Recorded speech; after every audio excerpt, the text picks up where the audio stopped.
हर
हर महादेव दोस्तों। तो श्री रुद्रनाथ जी की कपाट खुलने की जो प्रक्रिया है वो संपन्न हो चुकी है। तो मैं इसका आप लोगों को यात्रा वृतांत दे देता हूँ कि किस प्रकार से यात्रा का जो शुभारंभ होता है वो कहाँ से होता है और कैसे होता है। तो सर्वप्रथम 15 मई को जो है श्री रुद्रनाथ जी की जो मूर्ति है वह अपने गद्दी स्थल पर विराजमान हो जाती है। उससे पहले जो मूर्ति रहती है वो गोपीनाथ मंदिर के गर्भगृह में रहती है और वहाँ से जो मूर्ति है उसको श्री रुद्रनाथ जी के गद्दी स्थल पर विराजमान की जाती है।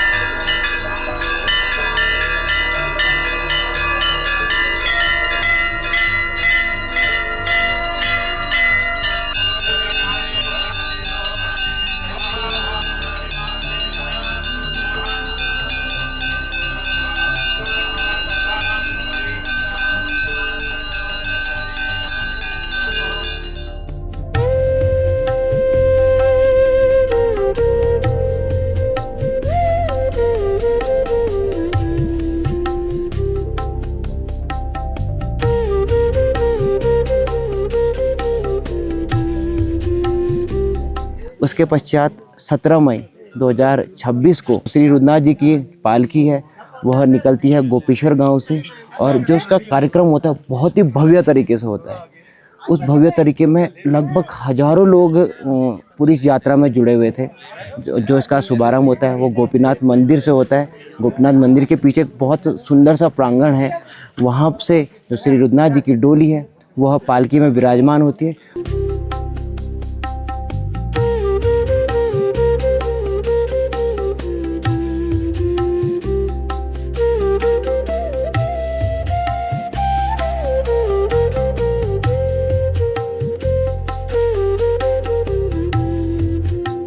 और उसके पश्चात ग्वाड़ गांव की जो इस बार बारी थी वह लोग पालकी की कमान संभालते हैं।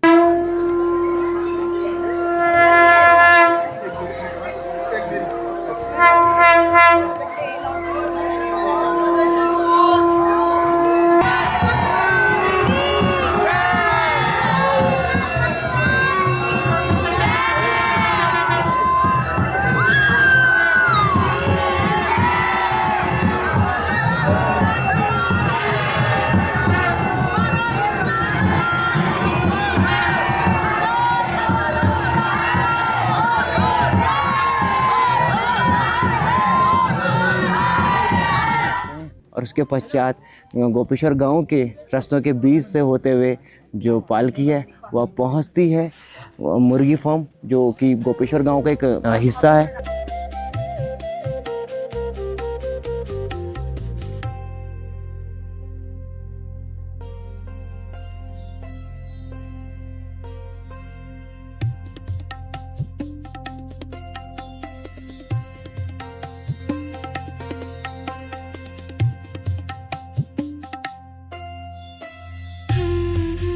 उसके पश्चात एक खूबसूरत सी जगह आती है चाड़ा, जो मतलब एक लोकल लैंग्वेज में बोलते हैं। तो वहाँ से जो यात्रा है वह निकलती है।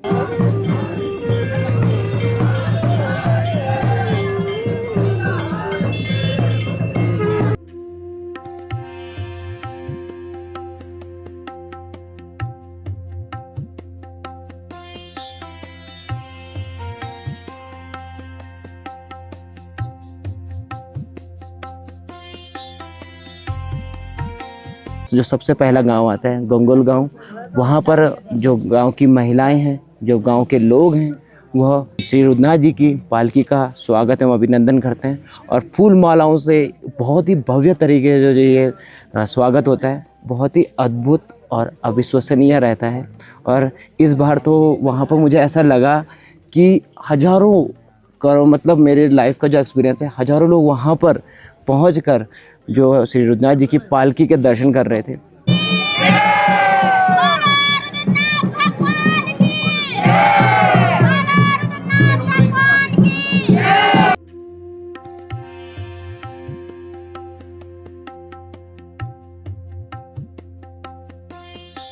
श्री रुद्रनाथ जी की जो पालकी है वह आगे के लिए निकलती है। तत्पश्चात जो दूसरा गांव है सगर गांव, वहाँ पर भी जो गांव की महिलाएं हैं, गांव के लोग हैं, वह पालकी का स्वागत करते हैं और पालकी को आगे के लिए रवाना करते हैं और शुभकामनाएं देते हैं जो पंडित जी हैं और जो जाने वाले लोग हैं कि आपकी यात्रा मंगलमय रहे और आप सफलतापूर्वक पहुँचे श्री रुद्रनाथ जी के धाम में।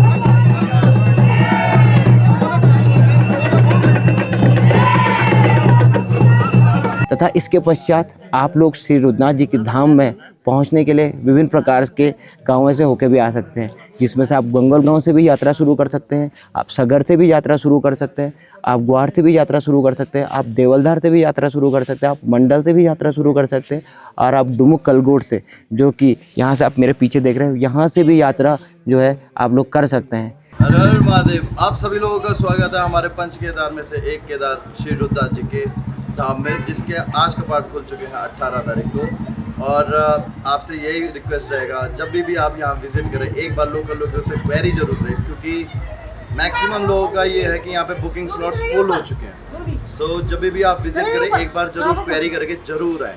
और जब भी यहाँ आएँ तो अपना ये जितना भी ट्रैक का एरिया वो कंजर्वेटिव एरिया है, उसमें प्लीज़ एक रिक्वेस्ट रहेगा आपसे कि गंदगी वगैरह ना करें। अपना जो भी आप सामान कैरी करते हैं, जो भी आपका वेस्टेज रहेगा उसको अपने साथ लेके जरूर आए। बाकी अपना गार्बेज वगैरह रहता है जो भी, वो डस्टबिन में जरूर डालें। बाकी पर्यावरण का ध्यान दें। जय महादेव।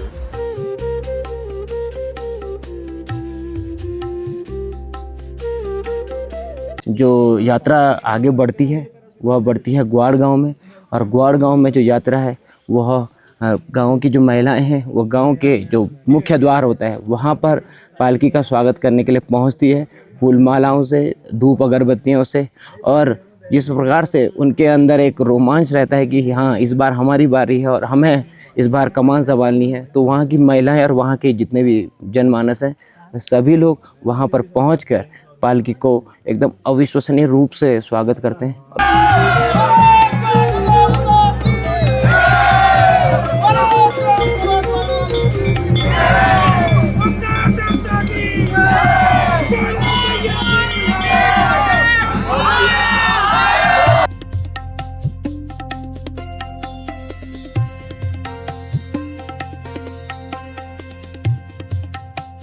गांव का मुख्य एक बरामदा होता है, मुख्य खोला होता है, वहाँ पर कुछ समय के लिए जो पालकी रहती है उसे रखा जाता है तथा पूरे गांव की जो लोग हैं वह वहाँ पे अर्घ चढ़ाते हैं।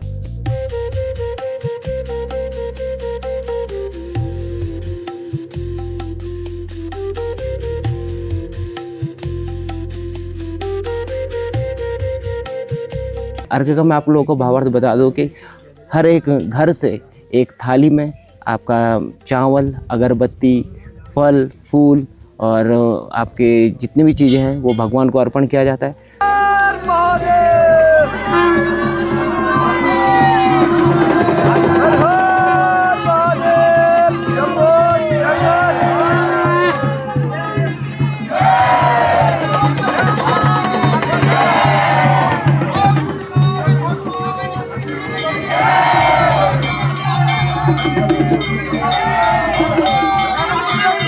अर्घ लगने के बाद इस बार की जो यात्रा है वह ग्वाड़ गांव से हुई है तो ग्वाड़ गांव में एक जो क्षेत्रपाल है या क्षेत्र रक्षक बोल सकते हैं इस संपूर्ण क्षेत्र का, जाग देवता, तो वहाँ पर आज्ञा लेते हैं श्री रुद्रनाथ जी की पालकी कि मुझे आगे की यात्रा पूरी करनी है, तो मुझे आप आज्ञा दीजिए।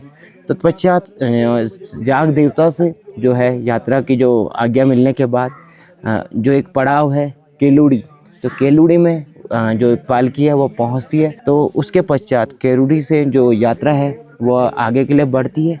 तत्पश्चात जो मुख्य रास्ता है उसके बीच में मोली खर्क है, वहाँ पर जो है डोली पहुँचती है।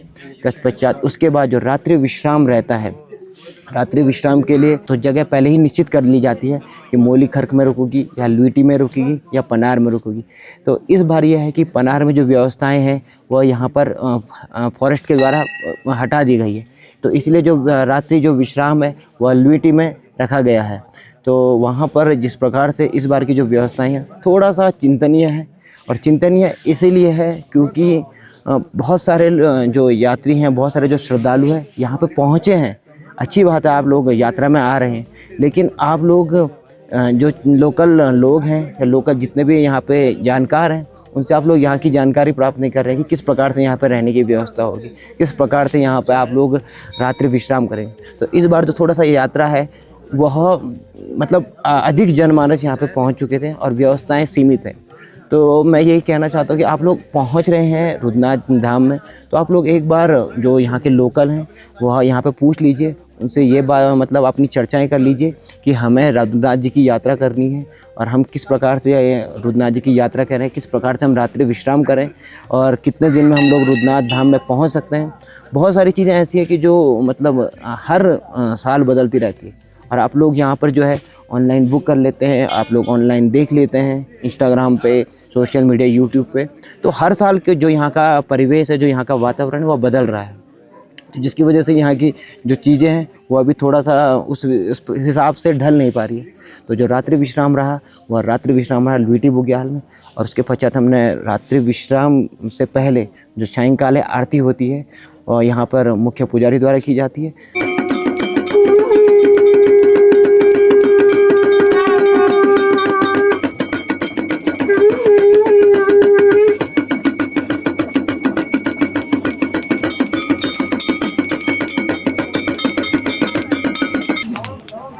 असंख्याता सहस्रांजी ओम दश प्राची दश दक्षा दश प्रतीची दशोदीची दशोद्वाहाती तत्पश्चात उसके बाद प्रसाद वितरण होता है, और प्रसाद वितरण होने के बाद अगले दिन की जो है प्रक्रिया शुरू की जाती है। तो जो यह यात्रा है यह लगभग 2 से 3 दिनों की होती है, और जो कपाट उद्घाटन की जो प्रक्रिया है वो लगभग 3 दिनों की होती है, और जो है ये सभी जो है परिस्थिति के अनुसार होता है। तो जो इस बार की यात्रा है ये 2 दिन की रही है। तो पहले दिन जो पड़ाव रहा है वो गोपेश्वर गांव गोपीनाथ मंदिर से निकल कर लुईटी बुग्याल में आपका रात्रि विश्राम रहा। तो यही कहानी है पहले दिन की। जो अभी आप भगवान जी की विग्रह मूर्ति देख रहे हो, चल विग्रह मूर्ति देख रहे हो, ये आज ये 15 तारीख ज्येष्ठ संक्रांति के दिन गर्भगृह से बाहर आकर गोपीनाथ प्रांगण, रुद्रनाथ गोपीनाथ प्रांगण में आती है। 15 और 16 को वहाँ पे दर्शनार्थ रखी जाती है, और आज 17 तारीख को हम सुबह 9:30-10 बजे करीब गोपेश्वर गोपीनाथ रुद्रनाथ गोपीनाथ मंदिर प्रांगण से प्रस्थान किया था। और ये डोली आज ग्वाड़ होते हुए, ग्वाड़ में हमने गाँव में रास्ते में गंगौर गांव, सगर, सब जगह भगवान जी की जो यात्रा चलती है उसमें जो लोगों द्वारा, भक्तों द्वारा जो स्वागत किया जाता है वो स्वागत किया गया। फिर उसके बाद ग्वाड़ ग्राम से, जहाँ से वो चल रहा है यात्रा जो चल रही है, ग्वाड़ ग्राम में भगवान जी को जो गाँव के द्वारा अर्घ लगाया जाता है, वो अर्घ लेने के बाद हम ग्वाड़ से, ग्वाड़ के रास्ते और अभी लुईटी खर्क में रुके हैं। और आज की अभी जो हमने आरती वगैरह यहाँ पे हुई है, फिर हम आज इस रात्रि विश्राम करने के बाद कल सुबह यहाँ से 6 बजे प्रस्थान करेंगे, और कल मतलब 18 तारीख 11:30 से 12 बजे के बीच में भगवान श्री रुद्रनाथ जी के कपाट खुलेंगे, और आप सभी लोगों के लिए दर्शनार्थ पूरे कपाट खोल दिए जाएंगे चतुर्थ केदार श्री भगवान श्री रुद्रनाथ जी के।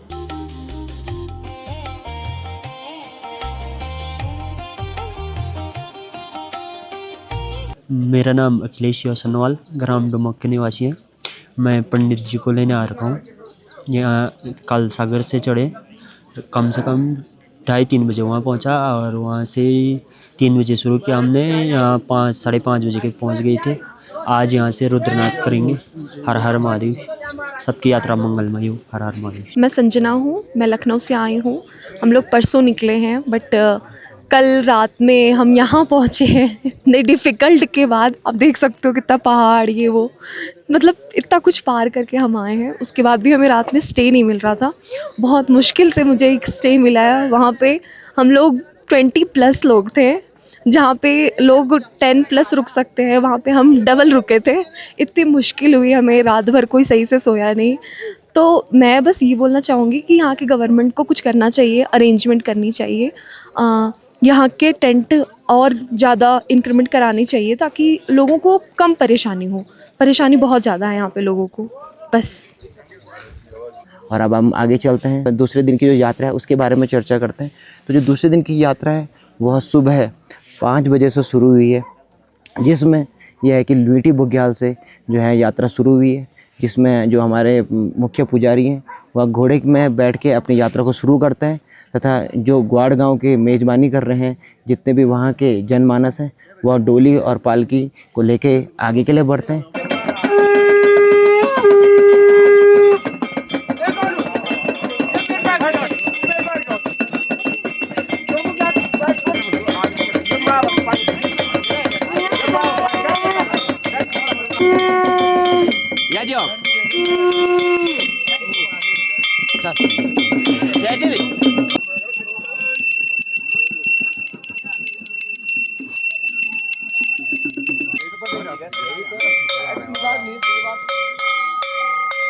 जिसमें एक मुख्य जो चीज़ होती है वो होती है देवकंडी।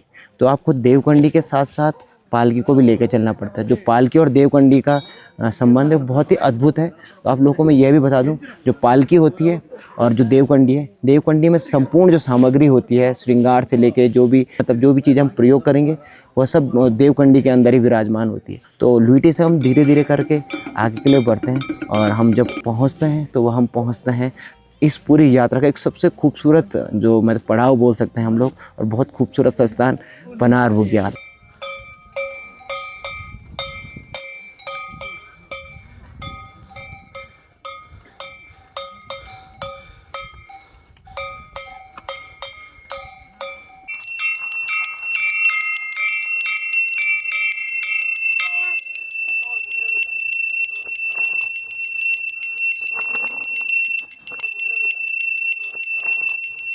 लुईटी से पनार तक जो पहुंचती है ना, वो बहुत ही थोड़ा सा चढ़ाई वाली है। तो इसमें आप लोगों की मतलब थोड़ा सा यह है कि परीक्षा ली जाती है, लेकिन जब परीक्षा रिजल्ट मिलता है वो बहुत ही अद्भुत मिलता है, जब आप पूरे पर्यावरण की सुंदरता को देखते हैं पनार बुग्याल पहुँच के। तो पनार बुग्याल में जैसे पालकी पहुँचती है रुद्रनाथ जी की, तो वहाँ पर जो सबसे पहले स्वागत किया जाता है वह किया जाता है वन देवी देवताओं से। तो वन देवी देवताओं और रुद्रनाथ जी का एक बहुत ही अद्भुत संबंध है, और यह संबंध यह है कि जिस स्थान पर रुद्रनाथ धाम है, यह स्थान है वन देवी देवताओं का।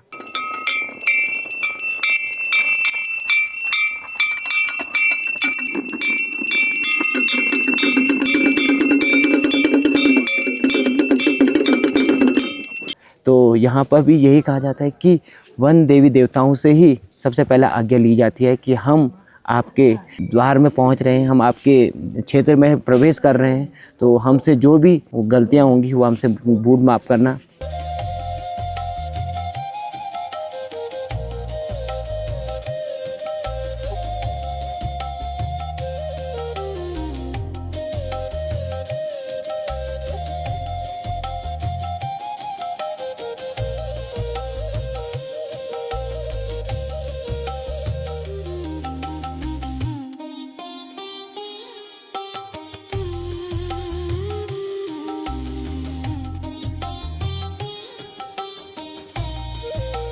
और यात्रा उसके बाद आगे बढ़ते हुए जो है पहुंचती है इस पूरे पड़ाव के सबसे ऊंचे स्थान 13,000 फीट पर पितृद्वार। तो पितृद्वार का स्थान है जहां पर हम कहते हैं कि इस पूरी यात्रा का सबसे ऊंचा स्थान है। तब पितृद्वार में भी कुछ समय पालकी विराजमान रहती है। ये यहाँ पर हम पितृद्वार को पितृद्वार इसलिए कहते हैं क्योंकि हमारे बूढ़े बुजुर्ग दादा परदादा यो कहते थे कि भाई लोकल चोटियों में सबसे बड़ी चोटी है ये, क्योंकि 12,500 फुट की ऊंचाई पर पितृधार है और 10,500 फुट की ऊंचाई पर उधर भगवान जी हैं। तो सारे पितृ इकट्ठा होकर यहाँ से स्वर्गलोक को गए थे। यह हमारे बूढ़े बुजुर्ग दादा परदादा कहते थे। यहाँ पर जो पत्थर सिलाई रखी है ये इसलिए रखी है कि यह मान्यताएं थी कि जो भी नाना पिताजी दादा दादी माता पिता भाई बंधु बहनें जो भी स्वर्गवास हुए हैं उनके नाम पर एक पत्थर शिला रखना, और उनके नाम पर जो भी भेंट है जो भी आप खा रहे हैं ड्राई फ्रूट बिस्किट उनके नाम पर यहाँ पर रखते थे। पहले ज़माने में तो बेस कैंप नहीं थे, हम तो रोटी लाते थे, अपने पितरों के नाम निकाल के देते थे। मेरा दादा फलाना सिंह, मेरे पिताजी फलाना सिंह, मेरी माँ जी नाम निकाल के पितरों के नाम पर देते थे, इसलिए इसका नाम पितृधार है। और अगर आप लोग भी पहुंच रहे हैं तो पितृधार में पहुंचिए और कुछ जो आप लोग अपने साथ फूल मालाएँ सामग्री लेके आते हैं तो यहाँ पर भी एक पूजा अर्चना ज़रूर करें अपने पूर्वजों के नाम पर। तो यही एक यात्रा वृतांत है। और इससे आगे जब अब पालकी पहुँचती है तो पालकी इसके बाद पहुँचती है लगभग 2 से 3 किलोमीटर के बीच में जो एक स्थान है पंचगंगा। और आप लोगों को यह भी बता दूं कि आपको लुईटी बुग्याल से लेके और आपको पंचगंगा के बीच में कहीं पर भी आपको पानी की व्यवस्था नहीं मिलने वाली। तो आप लोग ये भी अपने एक दिमाग में रख लीजिए कि अपने साथ आपको खाने के लिए भी व्यवस्थाएं रखनी है और पीने के लिए पानी ज़रूर रखना है। तो जो यह 6 से 7 किलोमीटर का जो पड़ाव है यह थोड़ा सा कठिन है और यहाँ पर ही थोड़ा स्वास्थ्य जो है वह परेशान करता है, क्योंकि यह पूरी इस यात्रा का सबसे ऊँचा वाला स्थान है। इसीलिए यहाँ पर आप लोग थोड़ा सा तैयार रहें कि किस प्रकार से अपने को आपने रखना है। तो रुद्रनाथ जी की यात्रा है वह पंचगंगा में पहुँचते हुए उसके बाद धीरे धीरे करके इस खूबसूरत से रास्ते पर आगे पहुँचती है देवदर्शनी पे।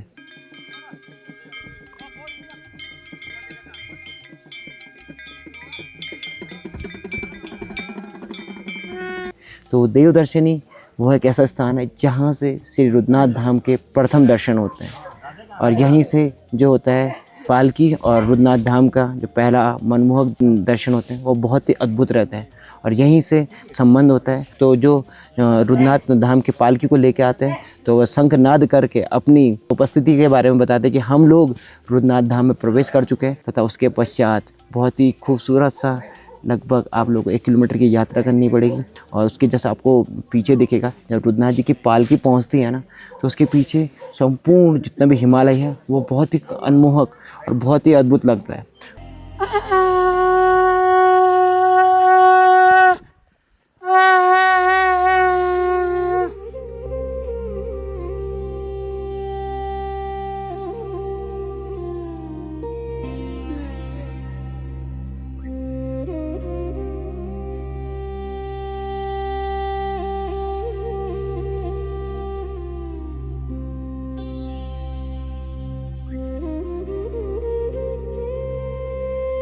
जो पालकी है और संपूर्ण श्रद्धालु रुद्रनाथ धाम में प्रवेश करते हैं और रुद्रनाथ धाम में जिस प्रकार से पालकी और जितने भी मेज़बानी करने वाले जनमानस हैं उनका स्वागत किया जाता है।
कुछ समय बाद जो रुद्रनाथ धाम है उसमें पहुंचकर यहाँ की जो व्यवस्थाएं हैं उन्हें पहले सुचारू रूप से व्यवस्थित किया जाता है। तत्पश्चात उसके बाद तो जो शुभ मुहूर्त होता है कपाट उद्घाटन का, उस हिसाब से जो है रुद्रनाथ जी के जो कपाट हैं वह खोले जाते हैं।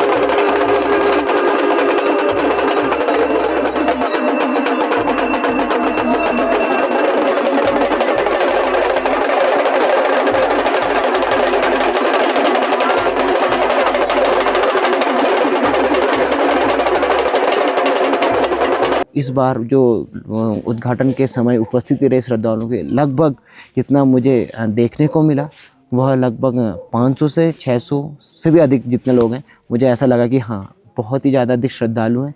तो मैं यही कहना चाहता हूँ कि आप लोग पहुँचे यहाँ पे, तन से भी आप तैयार होकर पहुँचे कि यहाँ पर व्यवस्थाओं का बहुत ही ज़्यादा अभी अभाव है। और आप लोग जिस प्रकार से यहाँ पर सोचते हैं कि हमें इस प्रकार से यहाँ पे व्यवस्थाएं मिल जाएंगी, ये अभी यहाँ पर उचित नहीं हो पाता है।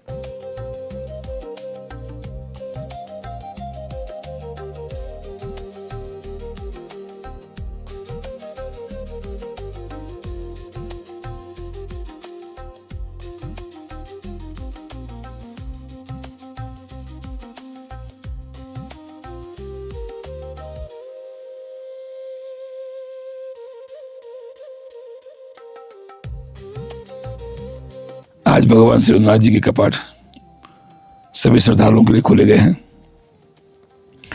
मैं समस्त सनातन शिव भक्तों के साथ और भी जिंदगी जिस जिसमें भक्ति है सभी से विनम्र निवेदन करना चाहूँगा। आप जब भी इन तीर्थों में आए, चाहे किसी भी तीर्थ में जाएं, कम से कम तीर्थों की मर्यादा बनाए रखें।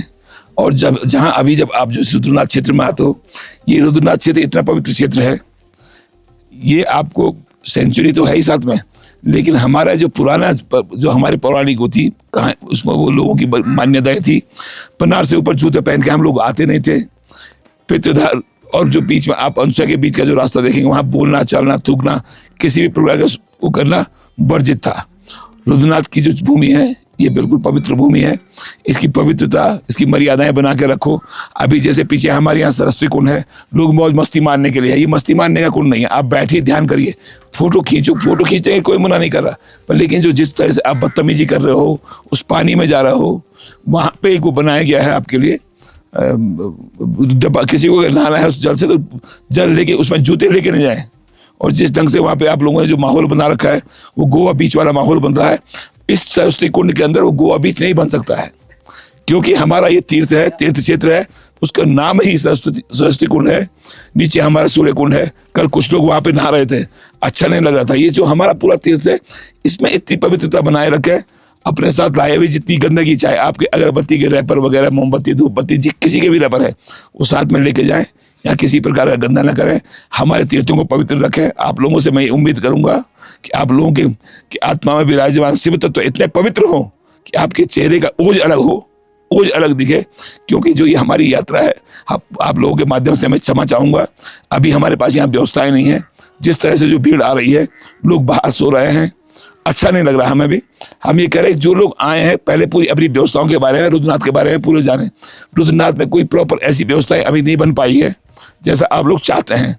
हम लोग खुद अभी कल रात ये लगा, ये मेरे साथ कुछ लोग, अब मेरे यहाँ बिस्तर नहीं था, सब बैठ के हमने रात काटी है। और आप लोगों का ऐसे खड़े रात को रहना हमें अच्छा नहीं लगता है। हम ये चाहते हैं, हम यहाँ आपकी सेवा के लिए हैं, भगवान जी की सेवा के साथ साथ हम आपकी सेवा के लिए हैं। आप जिस भाव से आओगे हम वो सेवा आपको देंगे। इस तीर्थ को पवित्र रखिए। और अगर नीचे से ये आप पहले पूछ के भाई कैसी कैसी व्यवस्थाएं कहाँ पर है, ऐसे रात को चलोगे ये लगोगे तो हमें कष्ट होता है।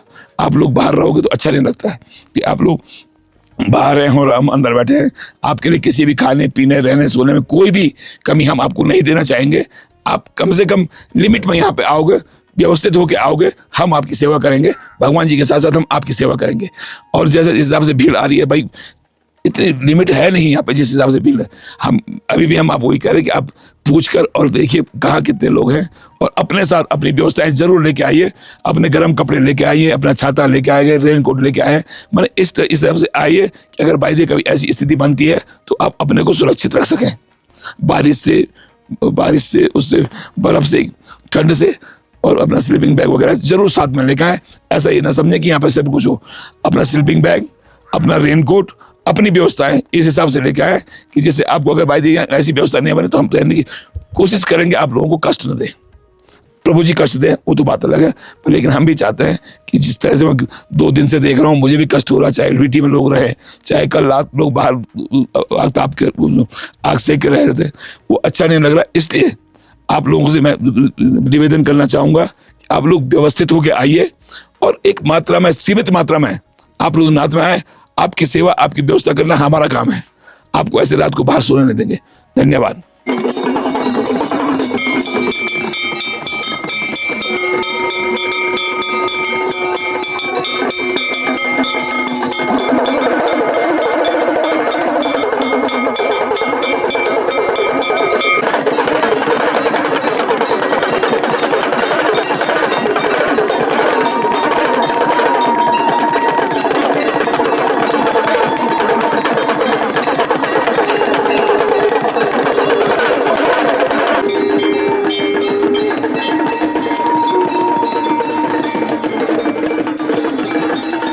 जय श्री राम। मैं वंश बग्गा, मैं पंजाब से आया हूँ। ये मेरी पार्टनर है, ये मान लो लाइफ पार्टनर ही है। हमें 8 साल हो गए रिलेशन में, पर लेकिन अब तक मैंने जितनी भी पद यात्रा करी है वो सारी इसी के साथ करी है। तुंगनाथ भी कर चुका हूँ, तब भी यही ज़बरदस्ती लेके गई थी, और यहाँ पे भी आया हूँ तब भी ज़बरदस्ती। पर लेकिन मेरा, क्योंकि एक तो मैं बॉडी वेट मेरा बहुत ज़्यादा हैवी है, इसलिए मैं चल नहीं पाता था। पर लेकिन इसकी हिम्मत है और उनकी हिम्मत है जो मेरे को यहाँ तक लेकर आया। और जब मैं यहाँ पे आया, स्टार्टिंग में चलते चलते तो पैरों में छाले पड़ गए, उसके बाद खून भी बहुत निकला। पर लेकिन ये था कि जाना ही है। बीच बीच में हिम्मत टूट रही थी, नहीं हो पाएगा। पर ये था कि एक बार पहुंच गए तो दर्शन बहुत अच्छे हो जाएंगे। दोस्तों से भी पूछा था मैंने कि भाई जाऊँ ना जाऊँ, उन्होंने तो साफ मना किया था। पर लेकिन ये था कि ये मान लो इसी की वजह से मैं आया हूँ यहाँ पे। और दूसरा ये कि बीच बीच में ये भी था, हमारी बहुत लड़ाई हुई कि मैं जा रहा हूँ वापस, नहीं ये वो। पर लेकिन मैं इसको नहीं छोड़ सकता किसी भी हालत में, बीच रास्ते में क्या कैसे भी। पर एक पॉइंट ये है कि वहाँ आ गया ना मैं उनके सामने, मेरी यात्रा सफल हो गई। साथ के साथ जो भी लड़ाई झगड़ा कलेश था हमारा वो भी सॉर्ट हो गया। पर यह बस एक ही कृपा है, मेरा घर परिवार अच्छा रहे, इसका घर परिवार अच्छा रहे, और हम हमेशा साथ रहें, और बाबा ऐसी कृपाएं बनाए रखे हमारे ऊपर। तो आप लोगों से मैं यही एक अनुरोध भी करूंगा और यही आप लोगों से एक आज्ञा भी लूँगा कि आप लोग जब श्री रुद्रनाथ धाम में पहुंचते हैं, ये बहुत ही मतलब सेंसिटिव जगह है। आप लोग यहाँ पर आ रहे हैं तो शांतिपूर्वक आइए और श्रद्धा के भाव से आइए, और एक मौज मस्ती के रूप में ना आए। ये मेरे एक आपसे अनुरोध है, क्योंकि ये जगह बहुत ही भावपूर्ण है, और शिव रूप में यहाँ पर जो भगवान के मुख्य दर्शन होते हैं वो बहुत ही अद्भुत है। तो ये संपूर्ण यात्रा का वृत्तांत आप लोगों को मैंने बताया। तो कैसा लगा आप लोगों को? आप लोग इस वीडियो को ज़रूर शेयर करें और इस वीडियो को ज़्यादा से ज़्यादा लोगों को पहुंचाएं, ताकि वह भी समझ सके कि रुद्रनाथ जी की यात्रा इतनी आसान नहीं है। तो धन्यवाद आप लोगों का। हर हर महादेव, जय बाबा रुद्रनाथ।